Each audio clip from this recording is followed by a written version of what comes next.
Every time a business makes a sale, it's a moment of celebration.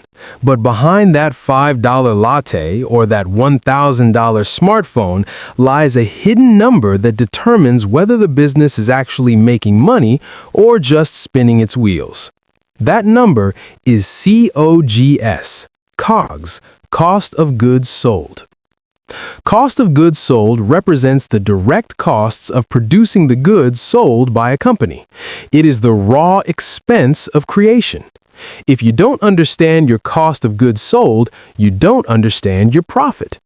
Today, we're stripping away the complexity and look at what it really costs to sell. The most important word in the definition of cost of goods sold is direct. These are costs that are physically attached to the product. If you stop producing the item, these costs disappear. Cost of goods sold includes the wood for a table, the electricity used to run the saw, and the wages of the person holding that saw.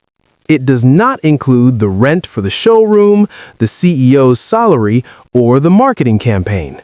Those are operating expenses. Cost of goods sold is strictly about the stuff and the making. Calculating cost of goods sold isn't just about adding up receipts. It's about tracking the flow of inventory over a specific period.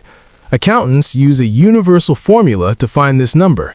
Think of it like a pantry. You start the month with 5 boxes of pasta, beginning inventory.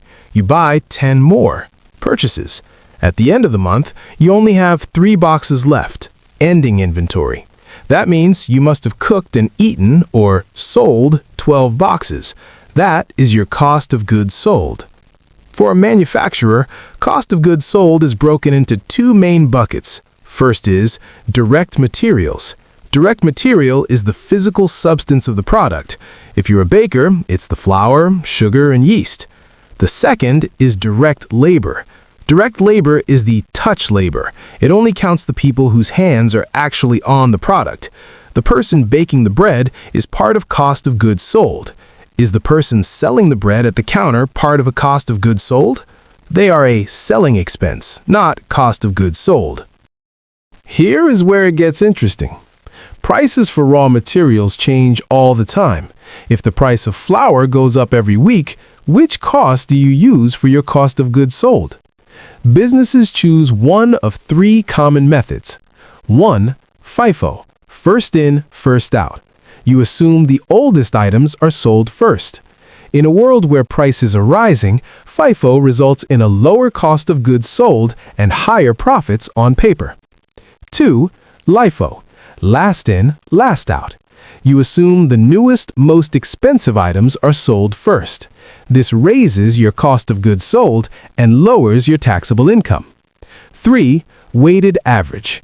You take the total cost of all items available and divide it by the number of units. It's the middle-of-the-road approach. Why do we care so much about this number?